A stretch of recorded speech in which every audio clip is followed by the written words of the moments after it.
October 21st, over the Black Sea, a Russian Su-27 fighter closed to within 10 feet of a U.S. Navy P-8A Poseidon, expecting a routine intercept. But instead of panic or retreat, the American crew launched a silent digital counterstrike that instantly blinded the Russian jet. In a region where near misses have become dangerously common, what unfolded next shattered expectations and proved that the rules of engagement are changing in ways few understand. Why did this encounter escalate so differently, and what does it reveal about the real balance of power? Since 2014, the airspace above the Black Sea has become a testing ground for military nerves and national resolve. The annexation of Crimea redrew boundaries, not just on maps but in the sky. Russian and NATO aircraft now cross paths with a frequency that was once unthinkable. Nearly every week, U.S. Navy patrols, usually P-8A Poseidons, trace looping orbits along the edge of international airspace. Russian Su-27 and Su-30 fighters respond, climbing from coastal bases in Crimea or southern Russia and closing the distance in minutes. These are not distant encounters. Official records and open-source videos confirm that Russian jets have approached within 20 feet of U.S. surveillance planes, sometimes even less. In January 2018, a Su-27 passed just 5 feet from a Navy EP-3E. In the years since, similar reports have surfaced: 10 feet, 12 feet, 15 feet, distances so close that the slipstream rattles the American fuselage. The U.S. calls these passes unsafe and unprofessional. Russia insists their pilots act within international law, simply identifying foreign aircraft near their coast. Every time, the legal boundary remains clear. U.S. and NATO flights keep to international airspace outside the 12 nautical mile limit. The law is on their side, but the reality is more complicated. Each intercept is a contest of discipline and technology, played out in a corridor where a miscalculation could have consequences far beyond the cockpit. The crews involved are no strangers to this tension. American patrol squadrons launch from bases in Sicily or Greece, flying hours-long missions that bring them within sight of Crimea's coastline. Russian air defense radars track them from the moment they cross into the Black Sea. Orders go out to intercept, and within minutes a flanker is on their wingtip. Sometimes the Russian pilot signals, sometimes he just watches. The Poseidon crew holds course, following strict protocols: document, report, never escalate. The pattern has become routine, but routine does not mean safe. In March 2023, a Russian fighter collided with a US MQ-9 drone, forcing it down into the sea. Most encounters end without incident, but every close pass is a reminder of how thin the margin for error has become. The Black Sea is now a place where technology, doctrine, and human judgment are tested daily. Surveillance flights continue, not because they are risk-free, but because the intelligence they gather is considered essential. Each side signals its readiness, sometimes with a flash of metal just beyond the glass. The next incident is always a matter of when, not if. Two aircraft, two philosophies of air power, and a gulf of capability that shapes every encounter over the Black Sea. The U.S. Navy P-8A Poseidon is not a fighter. It is a high-tech patrol and surveillance platform built on a Boeing 737 airframe and flown by a crew of 9, 2 pilots and 7 mission specialists. Each member has a defined role: tactical coordinator, radar operator, electronic warfare officer, acoustic analyst. Their mission is to gather intelligence, track ships and submarines, and report every detail. The Poseidon's arsenal is its sensor suite. The AN/APS-154 Advanced Airborne Sensor, a long pod slung beneath the fuselage, sweeps the sea and coastline with synthetic aperture radar. This system can detect moving targets through cloud, haze, or darkness, mapping naval formations and even tracking vehicles ashore.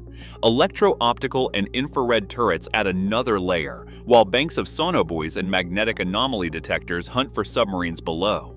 For self-defense, the P-8A carries the ALQ-240 electronic support system, capable of detecting, classifying, and, in limited cases, jamming hostile radars. But the ALQ-240 is not a sledgehammer. It is a scalpel, designed to protect the Poseidon itself, not to blind enemy fighters at a distance. The aircraft can be armed with torpedoes or harpoon anti-ship missiles, but doctrine keeps those weapons stowed during routine patrols. The real weapon is information. Every radar sweep, every intercepted signal, every image relayed back to commanders in real time. Heavy twin. Across the intercept, the Russian Su-27 flanker brings a different set of tools. This is a heavy twin-engine fighter designed for speed, climb, and close-quarters dominance. The Su-27's cockpit is built for one, sometimes two in the Su-30 variant. Its pilot is trained for interception, escort, and, if ordered, direct engagement. Armed with up to 8 air-to-air missiles, R-27 missiles for long range, R-73 missiles for close-in dogfights, and a 30mm cannon, the flanker is a threat to any aircraft within visual range. Its radar, the N001 or the upgraded N011, can track targets at significant distances, but it is optimized for hunting bombers and fighters, not for parsing subtle signals in a sea of electronic noise. The Su-27's agility is legendary. Its presence on a P-8A's wingtip is both a warning and a test. Discipline. What unfolds in these close encounters is not a contest of equals. The Poseidon's crew relies on discipline, holding course, logging every maneuver, never reacting rashly. The flanker's pilot operates under a different pressure, to approach, identify, and sometimes intimidate, all while avoiding a misstep that could trigger international crisis. Both sides are highly trained, but their tools and tactics reflect their missions. The P-8A is a flying node in a vast network, its sensors feeding data to warships, submarines, and command centers. The Su-27 is a lone sentinel, a visible signal of Russian resolve. When these aircraft meet, the outcome depends not on firepower, but on technology, restraint, and the invisible contest for control of the electromagnetic spectrum. At 0730 Zulu, a U.S. Navy P-8A, Poseidon lifted off from Naval Air Station Sigonella in Sicily, its flight path mapped by open-source aviation trackers and cross-referenced by defense journalists. Open-source intelligence analysts reconstructed the route from spotter reports, ETA radar logs, and regional airspace patterns, confirming a 4-hour surveillance leg with a brief air-to-air refueling over eastern Romania. Poseidon. By mid-morning, the Poseidon entered the western Black Sea through the Bulgaria-Turkey corridor, keeping well outside territorial boundaries. The aircraft identifier never appeared on public ADS-B feeds, a standard precaution for missions near contested airspace. At approximately 10:10 Zulu, multiple Russian-language Telegram accounts began circulating video clips, later geolocated by independent analysts. The footage showed a P-8A with its ANA PS-154 radar pod fully extended beneath the fuselage, flying over open water with the Black Sea coastline in the background. A Russian Su-27 flanker appeared in frame, closing to within what observers estimated at 10 feet, a distance consistent with prior documented encounters. The aircraft maintained parallel headings, the flanker executing a visual inspection maneuver standard for these intercepts. 10 feet. No official U.S. Navy logbooks or mission debriefs for this sortie have entered the public record. Russian Ministry of Defense statements describe the event as a routine identification flight, with no mention of electronic interference or aggressive action. Open-source intelligence consensus, built on time-stamped social media posts and previous incident templates, places the closest approach between 10:20 and 10:25 Zulu. After a sustained side-by-side escort, the Poseidon reversed course and exited to the southwest, tracked again by independent aviation monitors.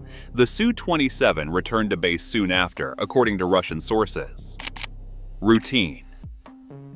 While rumors of additional U.S. response assets and electronic warfare measures persist, no primary source evidence, neither radar logs nor cockpit recordings, has substantiated these claims. The timeline is anchored by what can be verified, and the story is shaped as much by the gaps in public data as by the footage that did surface. No primary.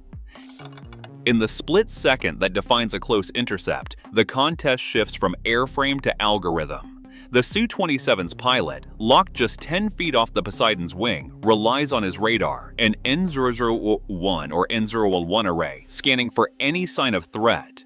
But the cockpit display flickers. Where there should be a steady return, the scope fills with static, then blanks. No lock, no distance, just a bearing, flying blind. It's the signature of a modern electronic attack, likely delivered not by the Poseidon itself, but by a supporting asset, an EA-18G Growler operating beyond visual range, or a shipboard jammer pulsing energy across the horizon. The Growler's ALQ-99 or the newer NGJ MB pod can unleash thousands of watts in a focused beam, using digital radio frequency memory to mimic, deceive, or simply overwhelm enemy sensors. In moments, the Su-27's radar is rendered useless. The Russian pilot, trained for visual intercepts and missile engagements, now faces a wall of noise. He can see the American airframe, but his targeting systems are gone. No range, no closure rate, no missile queue. Every instinct says to break away, but doctrine demands restraint. On the US side, the crew of the P-8A holds steady, hands-off weapons, following rules of engagement that demand non-kinetic measures first. Above, an E-3 Sentry AWACS maintains command, relaying orders and monitoring the electromagnetic spectrum, ensuring no one acts without clearance. The chain of command is clear. Electronic warfare is authorized only when the threat justifies it, and always with the intent to control, not escalate. In this silent battle, bandwidth defeats proximity. The Su-27's bravado is met not with missiles, but with a digital blackout, an invisible wall that turns the hunter into the hunted and leaves the outcome in the hands of those who master the spectrum.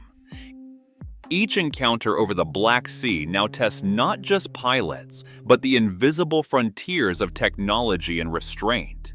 As electronic warfare evolves, so does the risk of miscalculation.